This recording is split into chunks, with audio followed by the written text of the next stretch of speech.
Bonjour et bienvenue sur cette nouvelle vidéo. Aujourd'hui, je vais vous donner mon point de vue sur le type de plateforme à choisir selon votre activité et mon ressenti en tant que média buyer. Parce que moi, à titre personnel, ça fait plus de 5 ans que j'utilise ces canaux pour mes clients. J'ai accompagné plus d'une cinquantaine de clients dans tout type de secteur, e-commerce, prestataire de services, boutique physique. Donc on y va.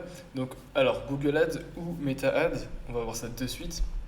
Alors, petit rappel, qu'est-ce que c'est? Alors Google Ads, c'est Google. Et Google, qu'est-ce que c'est? C'est un moteur de recherche. C'est là où les gens tapent des requêtes pour trouver leurs réponses ou acheter ou s'informer. Ensuite, on a Meta, c'est un groupe de deux réseaux, Facebook et Instagram. Au niveau du nombre d'utilisateurs, c'est important de savoir, en France, Google, ça représente 90% du trafic sur Internet. C'est plutôt colossal. Avec un nombre de visiteurs uniques par mois de 40 millions en France. Et chez Meta, on a un nombre de visiteurs uniques par mois en France de 33 millions. Donc déjà, il y a une petite différence de trafic. Au niveau de l'intention d'achat, alors comment ça fonctionne?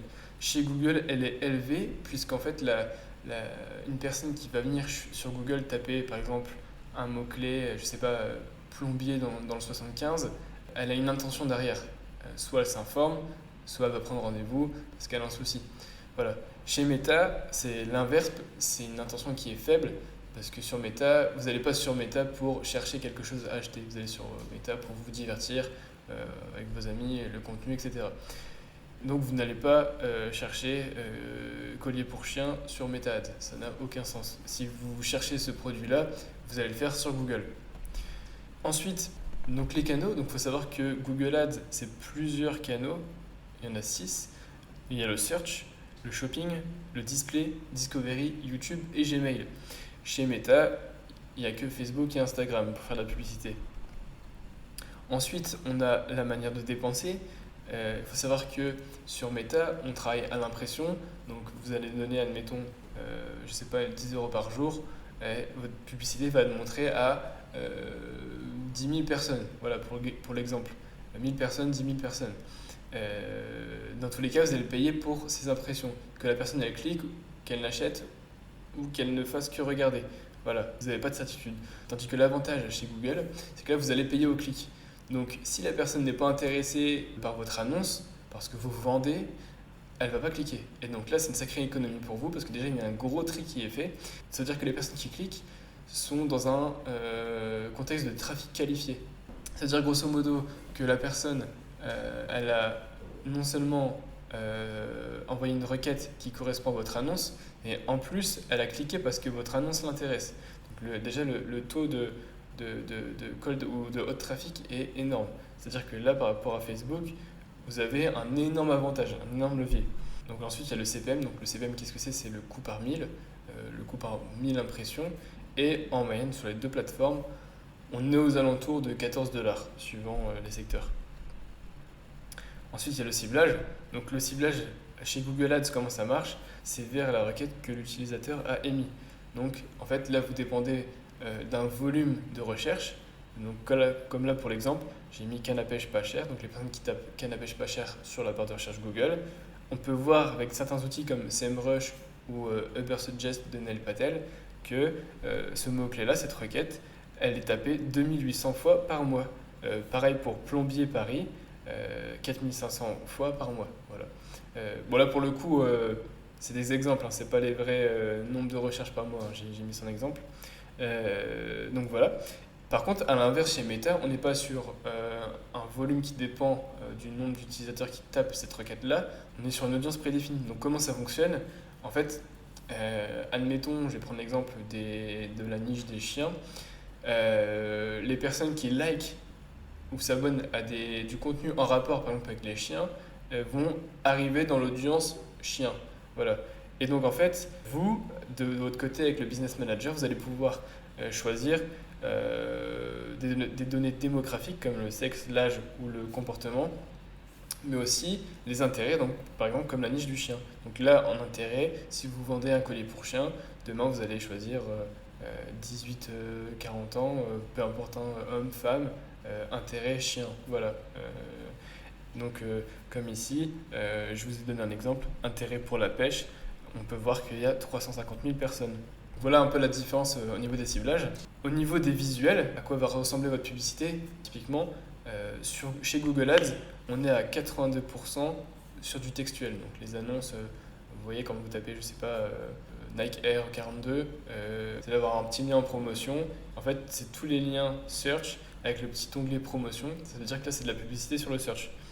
Ensuite, il y a les annonces shopping. Donc là, c'est pareil, quand vous tapez pour le coup canne à pêche, vous allez avoir le produit avec la photo de la page produit.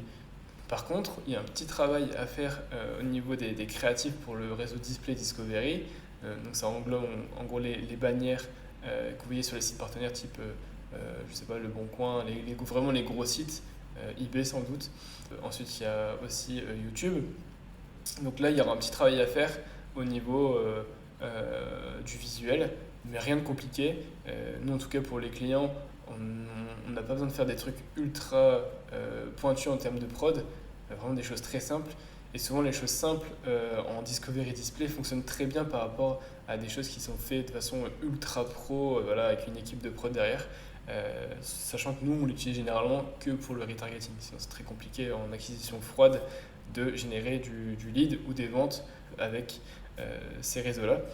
Et donc, en fait, vous avez juste besoin de Canva. Vous prenez le Canva Pro. J'ai pas de lien affilié, hein, juste je sais que 95% des gens utilisent ça par rapport à Photoshop et ça suffit largement. Par contre, à l'inverse, chez Meta, là on travaille sur des posts, donc des stories, des vidéos, des photos, des carousels. Donc les carousels, c'est plusieurs suites de photos, et avec des textes engageants et un call to action. Donc là, il y a beaucoup plus de travail au niveau du marketing pur, ça demande pas mal de connaissances. Et l'annonce, en fait, elle doit être percutante parce que vous savez très bien comment ça marche sur les réseaux. Vous avez votre feed, vous scrollez, vous aimez votre contenu, puis d'un coup, il y a une publicité qui apparaît. Et bien souvent, vous swipez parce que ça ne vous intéresse pas. Là, le but, c'est de attirer l'œil, bloquer le regard et faire en sorte que la personne soit intéressée et qu'elle clique. Donc voilà, il y a tout un travail au niveau du marketing et avoir une bonne accroche. C'est le plus important. Et surtout un scroll stopper, quelque chose qui attire l'œil, qui vous bloque et qui vous fait appuyer ou du moins regarder plus de la vidéo, de la publicité. Donc voilà pour le visuel. Ensuite, le comportement de l'annonceur, donc vous qui allez faire la publicité. Sur Google, donc comme je l'ai dit, vous répondez à une demande. Donc là, il y a un fort risque de clic. Par exemple, comme je l'ai dit, en plombier Lille, la personne qui tape plombier Lille, c'est une personne qui a soit un problème, une fuite ou peu importe, soit voilà, elle veut un devis pour des travaux. Donc là, il y a une vraie intention derrière. C'est ce qu'on appelle du trafic qualifié. À l'inverse, chez Meta, on est là pour se divertir. Et c'est un peu comme une intrusion chez l'utilisateur parce que la personne, elle a rien demandé, elle veut juste voir son contenu. Et là, vous arrivez avec une publicité sortie nulle part. Et sur le moment, déjà, elle n'a pas forcément envie d'acheter, voire pas du tout. Et donc, il y a un faible risque de clic. Et donc, vous payez beaucoup d'impressions pour un taux de clic beaucoup plus faible que chez Google. Donc, par exemple, une pub pour les colliers pour chiens. Vous n'êtes pas fan des colliers pour chiens pour à tout moment en acheter, en fait. Voilà. C'est là tout le travail de séduction à faire chez Meta. Comment réagit la campagne face au ciblage dans le temps? Alors j'ai fait des petits graphiques. Alors chez Google Ads, comment ça fonctionne? Donc on voit qu'en haut à gauche c'est la colonne des clics et des ventes et à droite c'est la durée. Idem chez Meta mais pour les impressions. Et en fait on voit qu'au début la courbe elle est exponentielle et après elle stagne. Alors pourquoi au début elle est exponentielle et après elle stagne? C'est tout bête. C'est qu'en fait, au début, vous êtes limité par votre budget. Donc, au fur et à mesure que ça marche, vous allez augmenter progressivement, à part si vous avez vraiment un budget conséquent de mettre au début. Bien souvent, ce n'est pas le cas. Et en fait, vous allez être arrivé au plafond de verre. Admettons, vous êtes une niche qui dépense 150 euros par jour au maximum. Vous voyez, la courbe, elle est comme ça, elle n'est pas droite, elle n'est pas linéaire, elle ondule. Ce qui fait qu'il y a des jours où vous allez dépenser 120, d'autres 150, mais vous n'avez jamais dépassé encore les 200, 300 euros. Parce que là, le plafond de verre, c'est 150 euros, parce que c'est corrélé votre nombre de requêtes mensuelles. Par contre, à l'inverse, chez Meta, là, on travaille sur une audience. Donc forcément, il y a une grosse audience qui vient d'un coup, mais chez Meta, il y a ce qu'on appelle le phénomène d'épuisement. C'est-à-dire qu'une fois que les trois quarts de l'audience a vu votre publicité, en fait, Meta va plus savoir à qui adresser votre publicité et au fur et à mesure, le coût par achat va augmenter chez vous et vous serez moins rentable et à la fin plus du tout, plus de clics, plus rien. Donc voilà comment ça marche. Alors après, vous avez vu, j'ai mis une autre petite courbe comme la première.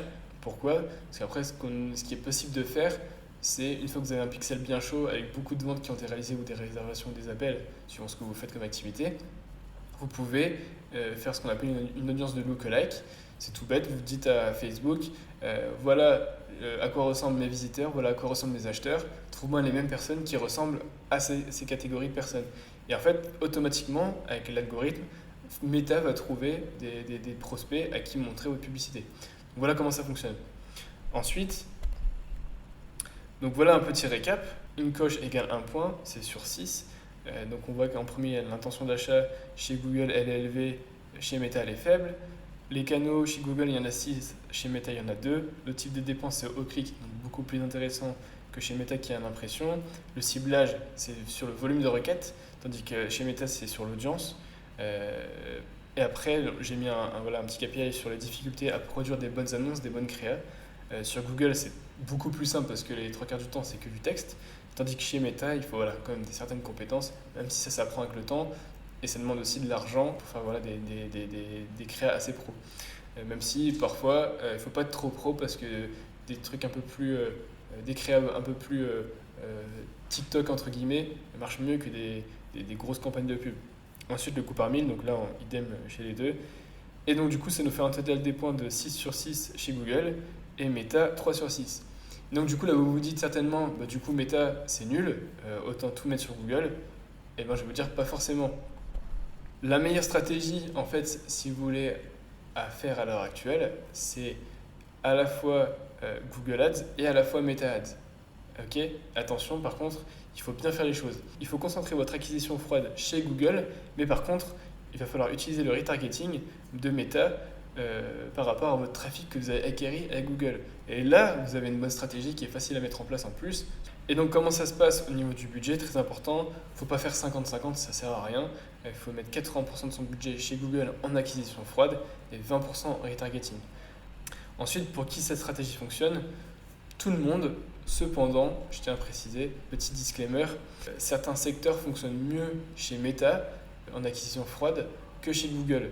Par exemple, ça va dépendre surtout de l'urgence du besoin. Donc, plus c'est urgent, plus il faudra mieux aller pour vous chez Google, et plus c'est, on va dire, facultatif, tout ce qui va être la mode, les accessoires, les gadgets, la décoration, plus il faudra aller sur Meta. Même si, pour la niche décoration, accessoires, etc., qui est plus facultatif, on peut faire les deux. Mais ça marche quand même très bien sur Meta. Donc en conclusion, il ne faut pas choisir l'un ou l'autre. Le mieux, c'est de travailler avec les deux, de d'abord concentrer son budget en acquisition froide chez Google, et ensuite, une fois qu'on a un retour sur investissement qui s'installe, consacrer une petite part de budget, grand maximum 20%, chez Meta. Ainsi, vous optimisez votre présence et donc votre retour sur investissement, et donc vous allez pouvoir scaler au maximum. Écoutez, j'espère que la vidéo elle vous a plu. Ça m'a fait super plaisir de vous partager mon expérience, mon retour et mon avis sur la question. Si vous avez d'autres questions, n'hésitez surtout pas à m'envoyer en commentaire ou en privé vos questions tout simplement. Et moi je vous dis à très bientôt, à la semaine prochaine, ciao.